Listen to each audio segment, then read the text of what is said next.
السلام علیکم، کیسے ہیں آپ سب؟ امید ہے کہ آپ سب خیریت سے ہوں گے۔ اللہ پاک آپ سب کو اپنے حفظ و ایمان میں رکھے، صحت و تندرستی والی لمبی زندگی دے اور آپ سب کی پریشانیوں کو دور فرمائے، آمین۔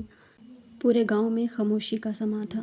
رنگ برنگی چڑیاں اپنے رب کی ثنا خوانی کرتیں، اپنی خوبصورت آواز میں کبوتروں کو نوید سنا رہی تھیں۔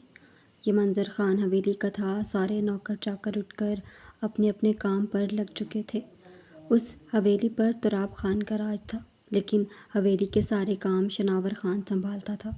ویسے تو تراب خان کو ہر پوتا جان سے عزیز تھا، مگر شناور خان میں تو ان کی جان بستی تھی۔ شناور خان کے غصے سے حویلی کا ہر فرد ڈرتا تھا، سوائے زریز خان کے۔ شناور خان تھا ہی غصے کا تیز، اپنے کام سے کام رکھنے والا، گاؤں والوں کا سردار شناور خان۔ رضوانہ بیگم نے کچن میں قدم رکھا، روز کی طرح منتہا کو کچن میں پایا۔ السلام علیکم مومانی جان۔ وعلیکم السلام بچہ، صبح صبح اٹھ کر کچن میں گھس چکی ہو، کیا کر رہی ہو؟ مومانی جان، وہ میں خان کے لیے ناشتہ بنا رہی تھی۔ بیٹا تم نے اسے بگاڑ دیا ہے، تمہارے ہاتھوں کا کھاتا پیتا ہے، مجال ہے جو کسی اور کے ہاتھوں کا بنا ہوا کھانا کھائے۔ بس اب جلدی سے داجی سے بات کرتی ہوں، تمہارے ہاتھ بھی پیلے کر دوں، میرے گھر بھی شہزادی آ جائے گی۔ منتہا نظر جھکا کر شرما گئی۔ جی مومانی، میں ناشتہ لے کر جاتی ہوں ان کے لیے۔ منتہا بس اتنا ہی کہہ سکی۔ وہ تیز گاڑی چلا رہا تھا۔ سڑک پر بے شمار گاڑیاں تھیں، لیکن اس کی گاڑی کی سپیڈ حد سے زیادہ تھی۔ سامنے سگنل لال ہوتی دیکھتے مزید اپنی گاڑی کی سپیڈ بڑھا گیا۔ وہ سگنل توڑتا گاڑی روڈ پر جہاز کی طرح دوڑانے لگا۔ غصے سے اسٹیئرنگ پر گرفت مضبوط ہوئی تھی، گردن کی نسیں غصے کے باعث ابھرنے لگیں۔ آج پھر اس نے شکست کھائی سلطان شاہ کے ہاتھوں۔ اسٹیئرنگ پر ہاتھوں کی مضبوط گرفت بڑھاتے اس کے گاڑی کی سپیڈ خطرناک حد تک تیز کی تھی۔ اس وقت وہ اکیلا تھا، نہ اس کے پاس کوئی پرسنل گارڈ تھا، نہ ہی میجر فواد تھا۔ وہ تنہا غصے میں لندن کے بڑے شاندار سے ہوٹل سے نکلا تھا، سر پر جیسے جنون سوار تھا۔ گاڑی ایک سنسان سی جگہ پر کھڑی کر کے وہ گاڑی سے اترتا، اپنے شرٹ کے اوپری 2 بٹن کھولتا، ٹھنڈی ہوا خود میں اتارنے لگا، لیکن گھٹن تھی جو ختم ہی نہیں ہو رہی تھی۔ چھوڑوں گا نہیں میں تمہیں سلطان شاہ، کتے کی موت ماروں گا، تڑپ تڑپ کر جان دو گے تم، میجر خان غصے سے کہتا اپنے بھاری پاؤں میں پہنے بوٹ کو گاڑی کے ٹائر پر مار گیا۔ جسم میں دوڑتے خانوں کا خون گرم جوش مارنے لگا۔ اسے کہاں منظور تھا شکست کھانا؟ سلطان شاہ کو ہرانے کی خواہش میں اپنے گھر والوں تک کو بھلا بیٹھا تھا۔ ہاں، وہ حسام خان تھا، جنونی خان۔ آئی ول کل یو سلطان شاہ، وہ زور سے چلایا تھا۔ اعصاب قابو میں نہ تھے۔ سفید گلابی رنگت، بڑی بڑی ہیزل براؤن آنکھیں، وہ 21 سال کی پیاری سی گڑیا واقعی پختون قبیلے کا منہ بولتا ثبوت تھی۔ زریز نے منتہا کو پیچھے مڑ کر دیکھا، جو کنفیوز سی اسے دیکھ رہی تھی۔ 5 فٹ 6 انچ قد، بھوری براؤن آنکھیں، مغرور کھڑی ناک، سیاہ بال، کشادہ خوبصورت پیشانی پر بکھرے ہوئے سفید شلوار قمیض پہنے ہوئے، جس کے اوپری بٹن کھلے ہوئے تھے، بازو کونیوں تک فولڈ کیے۔ زریز خان منتہا کے دل پر بجلیاں گرا رہا تھا۔ آپ کے لیے ناشتہ لائی ہوں، منتہا زریز کے مردانہ بالوں سے بھرے کشادہ سینے کو دیکھتے ہوئے بولی۔ تم نے ناشتہ کیا ہے؟ نہیں، نیچے سب کے ساتھ کروں گی۔ اچھا ادھر آؤ میرے پاس، زریز صوفے پر بیٹھتا سنجیدہ لہجے میں بولا۔ وہ بت بنی زریز خان کو دیکھنے میں مگن تھی۔ زریز خان کے بلانے پر منتہا اپنے قدم بڑھاتی کھانے کی ٹرے ٹیبل پر رکھتی صوفے پر بیٹھ گئی۔ آج میرے ساتھ بیٹھ کر ناشتہ کرو، زریز خان منتہا کو محبت بھری نظروں کے حصار میں لیے بولا۔ آپ کر لیں ناشتہ، میں نیچے جا رہی ہوں داجی کو دوائی دینے، وہ منہ پھلاتے ہوئے بولی۔ منتہا ابھی اٹھی ہی تھی کہ زریز نے اس کا ہاتھ پکڑ کر اپنی طرف کھینچا۔ وہ اس اچانک آفات پر منتہا کسی کچی کلی کی طرح زریز کی گود میں گری تھی۔ خانم کہاں جانے کی تیاری ہے؟ جب آئی ہی ہو میرے لیے ناشتہ لا کر تو کھلا بھی خود دو، زریز خان اس کی گردن میں اپنی ناک رگڑتے ہوئے بولا۔ زریز خان کا لمس اپنی گردن پر محسوس کر کے منتہا کے اوزان خطا ہونے لگے۔ خان چھوڑیں، کوئی آ جائے گا، ہر ٹائم رومانس کی سوچتی ہے آپ کو۔ آ جانے دو میری جان، بیوی ہو میری، کوئی کچھ نہیں کہے گا، اور اچھا ہوگا اگر کوئی آ جائے، پھر رخصتی بھی جلدی ہو جائے گی۔ 9 سالوں سے انتظار کی سولی پر لٹکایا ہوا ہے مجھے، تم بس اب جلدی سے میری دست رست میں آ جاؤ، زریز بہکے بہکے لہجے میں کہتا منتہا کی گردن پر لب رکھتا اپنے دانت گاڑتے لو بائٹ بنانے لگا۔ خان نہ کریں، آپ کے دانتوں کے نشان ہفتے ہفتے تک میری نیک سے نہیں جاتے، ہر کسی سے چھپاتی پھرتی ہوں، بہت بری بات ہے، میں ناراض ہو جاؤں گی۔ منتہا کے گال شرم و حیا سے سرخ ٹماٹر بن چکے تھے، جسے شیشے میں دیکھ کر زریز مسکرایا۔ ابھی تو صرف تمہاری گردن تمہارے لبوں پر اپنی شدتوں کے نشان ثبت کر رہا ہوں، جب وجود کی گہرائیوں پر کروں گا کیا بنے گا میری نازک حسینہ تمہارا۔ زریز خان بے باکی سے منتہا کے ابھاروں کو سہلا کر بولا، بہت ہی ٹھرکی ہیں آپ، چھوڑے نہ خان۔ منتہا معصومیت سے بولی، ایک شرط پر چھوڑوں گا۔ زریز نے منتہا کے گرد اپنا حصار اور مضبوط کیا۔ کیسی شرط خان؟ مجھے اپنے ہاتھوں سے ناشتہ کرواؤ۔ خان پہلے مجھے نیچے جانا ہے، سب کیا سوچیں گے، ابھی تک ہماری رخصتی نہیں ہوئی۔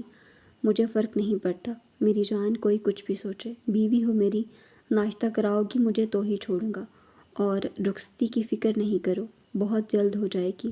اچھا خان پہلے مجھے چھوڑیں، پھر میں کرواتی ہوں ناشتہ آپ کو۔ منتہا زریز کی مونچھوں کی چبھن اپنی گردن پر محسوس کرتے بولی۔ زریز نے منتہا کو اپنے حصار سے آزاد کیا۔ منتہا اپنی اتھل پھتل سانسیں سنبھالتی زریز کے پاس والی کرسی پر بیٹھی۔ منتہا نوالا بناتے زریز کے منہ کے قریب کر گئی۔ زریز نے اپنا منہ کھول کر پراٹھے کے ساتھ منتہا کی انگلی پر اپنے دانتوں سے دباؤ ڈالا۔ منتہا کے پورے جسم میں ایک سنسناہٹ سی دوڑی تھی۔ خان کیا بدتمیزی ہے، آرام سے نہیں کھا سکتے کیا؟ اپنی چھوٹی سی سرخ ناک پھیلائے وہ تیزی سے بولی۔ ہاں ہاں، اچھا یار ناراض تو نہ ہو، خان کی جان اب نہیں کروں گا کچھ بھی، اب تو کھلاؤ۔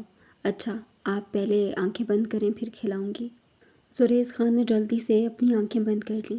ویسے ہی تو اسے شناور خان اپنی بیوی کا فرما بردار شوہر نہیں کہتا تھا، وہ تھا بھی۔ منتہا نے زریز کے بند آنکھوں کو دیکھ کر اپنے ہونٹ اس کے گال پر رکھے تھے اور دروازے کی طرف بھاگی تھی۔ زریز خان نے سکون بھرا لمس محسوس کر کے اپنی آنکھیں کھولیں، وہ منتہا کی شرارت سمجھ چکا تھا۔ منتہا دروازے کے پاس کھڑی زریز کو منہ چڑھا رہی تھی، ایک نظر اسے دیکھتے وہ نیچے کو بھاگی تھی۔ زریز نے مسکراتے ہوئے دروازے کو دیکھا تھا، وہ ابھی ابھی بات لے کر باہر نکلا تھا، گیلے بال ماتھے پر چپکے ہوئے تھے، بلیک پینٹ پہنے وہ شرٹ لیس سا آئینے کے سامنے کھڑا تھا، گرین آنکھیں سرد تھیں، کسرتے جسم واضح ہو رہا تھا، کھڑی مغرور ناک، انابی لب، گردن اور مضبوط ہاتھوں کی ابھرتی نسیں، بلا شبہ وہ ایک پرکشش شخص تھا، اپنے نام کی طرح۔ موبائل پر ہوتی بیل پر اس نے یس کا بٹن پریس کرتے موبائل سپیکر پر لگایا تھا۔ باس، میجر خان بری شکست کھا کر غصے سے نکلا ہے، آپ کا کام ہو چکا ہے۔ فون کے دوسرے پار فتح مندی سے چہکتے ہوئے آواز گونجی تھی۔ موبائل سے گونجتی چہکتی آواز سنتے مقابل کے چہرے پر مسکراہٹ نمودار ہوئی۔ اس نے کبھی ہارنا سیکھا ہی نہیں تھا، وہ لندن کا ڈان تھا، وہ ایک بے رحم انسان تھا، پورا لندن اس کی غلامی کرتا تھا، ہر ایک کے چہرے پر اس کے نام کا خوف تھا۔ مقابل نے اپنی مطلب کی بات سنتے کال کاٹ دی تھی۔ وہ سلطان شاہ تھا، دشمنوں کو اپنے اشارے پر نچانے والا۔ اس کی فطرت ایسی تھی، کوئی بھی بندہ اس سے زیادہ دیر تک مقابلے بازی نہیں کر سکتا تھا۔ اسے کالے رنگ سے عشق تھا، یہ لوگ کہتے تھے۔ خوف ہی ایسا تھا، اپنی دہشت کو لوگوں کے دماغ پر حاوی کرنے والا۔ سلطان شاہ جو بہت زیادہ مسکراتا تھا، اور جب وہ مسکراتا تھا کسی نہ کسی کی موت ہونی ہوتی تھی۔ کیا ہوا ہے یار، کہاں کھوئی ہوئی ہو؟ مانور نے اس کے کندھے پر ہاتھ رکھتے ہی لایا تھا، جو اپنی سوچوں میں گم بیٹھی اپنے آس پاس سے بے خبر تھی۔ یار بھائی کی بہت یاد آ رہی ہے، عروہ معصومیت سے منہ پھلاتے ہوئے بولی۔ مانور نے ہنگارہ بھرتے اسے پتہ تھا عروہ کے گھر پر اس کے ساتھ کیسا سلوک ہوتا ہے۔ ایک بھائی تھا جو ماں باپ کی وفات کے بعد ایک واحد سہارا تھا، وہ بھی 2-3 مہینے میں ایک دن ملنے آ جاتا تھا، کال پر 2 دن بات کر لیتا تھا، لیکن اس کی پیٹھ پیچھے جو سلوک اس کی بہن کے ساتھ ہوتا تھا وہ اس سے ناواقف تھا۔ اگر اسے پتہ لگ جاتا یقیناً اپنی بہن کو تکلیف دینے والے انسان کو جان سے مار دیتا۔ تمہاری تائی نے کچھ کہا ہے کیا؟ ماہ نور نے اس کے کندھے پر ہاتھ رکھتے اسے تسلی دی تھی۔ اس نے نفی میں سر ہلایا، گویا اداسی خوبصورت سے نقوش سے واضح جھلک رہی تھی۔ مجھ سے کیا چھپانا یار، مجھے پتہ ہے، کسی نے کچھ تو کہا ہے۔ ماہ نور عروہ کی کمر پر ایک مکہ جڑتی آنکھیں دکھاتی بولی۔ یار ڈانٹ کھانا، طعنے سننا، باتیں سننا، یہ تو میرا روز کا کھانا ہے۔ عروہ پھیکا سا مسکرائی تھی۔ تائی کے نام پر ماہ نے برا سا منہ بگاڑا تھا، جس پر عروہ ہنس دی تھی۔ میری جان، تیری تائی ڈائن کو تو خدا جہنم بھی نصیب نہ کرے۔ تم چپ کیوں رہتی ہو؟ اس بوڑھی کے بال نوچ ڈالا کر۔ مانور اپنا دماغ چلاتے عروہ کو رائے دینے لگی۔ ہاں ہاں پاگل، عروہ نے مسکراتے ہوئے مہنور کے سر پر ایک چپت رسید کی تھی۔ اچھا بتا یار، کیا ہوا ہے؟ اتنی مرجھائی مرجھائی کیوں دکھ رہی ہوں؟ باخدا قسم لے لے، تیرے مرجھائے چہرے کو دیکھ کر میرا ننھا سا دل بھی اداس ہو گیا۔ مہنور منہ بنائے بولی، تائی چاہتی ہے میری شادی ہو جائے فیضان بھائی کے ساتھ۔ ایک آنسو عروہ کی کانچ جیسی کرسٹل آنکھوں سے نکل کر گھاس پر گرا تھا۔ واٹ؟ بڑھیا پاگل ہو گئی ہے کیا؟ تیری شادی اپنے پاگل بڈھے بیٹے سے کرائے گی؟ مانور چیخی تھی۔ عروہ نے اس کے گلے لگ کر اپنی آنکھوں میں آنے والے آنسوؤں کو بہنے سے روکا تھا۔ یار دیکھ عروہ، میں تجھے بتا رہی ہوں، اگر تو نے شادی کے لیے ہاں کی، میں زندگی بھر تجھ سے ناراض ہو جاؤں گی۔ اس دفعہ تمہارا بھائی اگر کال کرے تو اسے سب سچ بتا دینا، تمہارے ساتھ گھر پر کیا سلوک ہوتا ہے، اور وہ بوڑھی کھاتی بھی تمہارے باپ بھائی کے پیسوں کا ہے، تانے بھی تمہیں دے رہی ہے۔ آئی کانٹ بلیو کوئی اتنا بھی گر سکتا ہے جسٹ پیسوں کے لیے۔ مہنور عروہ کے چہرے کو اپنے ہاتھوں کے پیالوں میں بھرتی ایک ایک لفظ چبا چبا کر بولی، یار میں کیا کروں؟ میرا موبائل تائی کے پاس ہی ہوتا ہے، اور جب بھی بھائی کی کال آتی ہے وہ میرے سر پر کھڑی ہوتی ہے۔ عروہ نے بے بسی سے بولا۔ دیکھ عروہ میری جان، میری پیاری بیسٹی، میرے سر پر ہاتھ رکھ کے قسم کھا کہ تو اس پاگل بڈھے سے شادی نہیں کرے گی، چاہے کچھ بھی ہو جائے، تو اپنی زندگی برباد نہیں کرے گی۔ تیری قسم نہیں کروں گی، یہ ہوئی نا بات میری جان؟ مہنور نے عروہ کے دونوں گالوں پر لب رکھتے آنکھ دباتے ہوئے کہا۔ تم فکر مت کرو عروہ، چلو یار کلاس میں چلتے ہیں، لیکچر کا ٹائم ہو چکا ہے۔ مہنور برا سا منہ بناتے ہوئے بولی۔ اسے شروع سے ہی پڑھائی سے بڑی چڑ تھی۔ مسکراتے ہوئے سر کو اس بات میں ہلاتے دونوں اٹھ کر کلاس کی جانب بڑھ گئی تھیں۔ گڈ مارننگ میری خوبصورت موم، کچن میں قدم رکھتے اس نے سامنے اپنی ماں کو ناشتہ بناتے محبت کے حصار میں لیتے سر پر بوسہ دیتے کہا۔ حدیقہ خانم کے لبوں پر مسکراہٹ بکھر گئی۔ اٹھ گئے ہو؟ نیند پوری ہوئی نواب زادے کی؟ حدیقہ نے ہاتھ میں بندھی گھڑی پر وقت دیکھتے کہا۔ وہ کھلکھلا کر ہنس دیا۔ جی جی اٹھ گیا آپ کا نواب، بس جلدی جلدی ناشتہ دیں، پھر میں نے آفس بھی جانا ہے۔ اور سنائیں کوئی نئی تازہ خبر؟ مشی کہاں ہے؟ کچن میں رکھے ٹیبل کے پاس پڑی کرسی کو کھسکا کر بیٹھ گیا۔ مشی کا تو مجھ سے پوچھو مت کہاں جاتی ہے، کچھ خبر نہیں، سر پر چڑھا رکھا ہے تم بھائیوں نے اسے، ماں کی تو کوئی قدر ہی نہیں۔ ناشتہ ٹیبل پر رکھتے انہوں نے غصے سے دانیال کو گھورا۔ مطلب وہ ابھی تک لندن سے نہیں آئی؟ دانیال حیرت کے جھٹکے سے سیدھا ہوا۔ اتنا حیران نہ ہو، یہ سب تم دونوں بھائیوں کی ہی شے ہے، اسے سر پر چڑھا رکھا ہے۔ تم پورا دن آفس رہتے ہو، بھائی تمہارا مہینوں بعد اپنا دیدار کرواتا ہے، بیٹی میری اپنی مرضی سے گھر آتی ہے، اپنی مرضی سے جاتی ہے، مجھے تو کچھ سمجھ نہیں آتا کیا کروں تم لوگوں کا۔ حدیقہ کو سخت غصہ تھا اپنی نافرمان بیٹی پر۔ موم ٹینشن نہ لیں، میں کال کرتا ہوں اسے یا خود لینے چلا جاؤں گا۔ تمہیں لگتا ہے وہ آ جائے گی؟ تمہارے ساتھ دونوں بہن بھائی مجھے ہارٹ پیشنٹ بنا کر چھوڑیں گے۔ حدیقہ اپنا سر دونوں ہاتھوں میں تھامے افسوس سے بولی۔ موم آپ پریشان نہ ہوں، میں لے آؤں گا اسے، آئندہ اجازت نہیں دیں گے اسے جانے کی۔ نور کو ہی دیکھ لو، کتنی فرما بردار ہے اپنی ماں کی بات کو تو وہ اپنی سر آنکھوں پر رکھتی ہے، اور ایک میری بیٹی۔ پلیز موم آپ میری بہن کو نور سے نہ جوڑیں، اس کی لائف، اس کا رہن سہن الگ ہے، ہمارا الگ، ہر بات اس کے ساتھ نہ جوڑا کریں۔ میں چاہتا ہوں میری بہن پڑھے لکھے آگے بڑھے کچھ بنے، نہ ہی نور کی طرح ہر وقت گھر بیٹھ کر اپنا کیریئر خراب کرے۔ اف دانی، تمہاری منگیتر ہے نور، تم سے محبت کرتی ہے، کیریئر اسے بھی عزیز ہے اپنا، لیکن وہ اپنی لمٹ میں رہ کر دن رات اونچے مقام پر پہنچنے کے لیے محنت کر رہی ہے، نہ ہی مشال کی طرح 2 دن بعد لندن تو کبھی دبئی پہنچ گئی ہوتی ہے۔ دانیال نے سختی سے اپنا نچلا لب دانتوں تلے دبا لیا۔ شہد رنگ آنکھوں میں سرخی کو امڑنے سے اس نے بامشکل روکا۔ موم یہ رشتہ آپ لوگوں نے طے کروایا ہے، میری رائے جانے بغیر۔ مجھے محبت نہیں ہے نور سے، نہ کبھی ہوگی، بہتر ہے آپ یہ فطور اپنے دماغ سے نکال دیں۔ میں نور سے شادی کروں گا۔ بس کرو دانیال، بہت ہو گیا، تم تینوں بہن بھائی باغی ہو چکے ہو۔ حدیقہ غصے میں چیخی تھی، جس سے دانیال کے لبوں پر قفل پڑ گئے تھے، کیونکہ سامنے بیٹھی حدیقہ کی آنکھیں نم ہوئی تھیں۔ سوری موم، میرا آپ کو ہرٹ کرنے کا بالکل بھی ارادہ نہیں تھا، مجھے بس نور اچھی نہیں لگتی، میں نہیں چاہتا میری بہن کو آپ نور جیسا بننے کے طعنے دیں۔ دانیال شرمندگی سے کہتا، حدیقہ کے ماتھے پر لب رکھ گیا۔ آپ روئیں مت، میں اسے لے آؤں گا۔ دانیال خان اپنی ماں کی آنکھیں صاف کرتا پیار سے بولا، میں ماں ہوں، بھلائی کے لیے کہتی ہوں تم سب کو، باغی خیالوں سے خدا کے لیے نکل آؤ۔ حدیقہ ملازمہ کو اپنے لیے چائے بنانے کا کہتی اپنے کمرے میں چلی گئی۔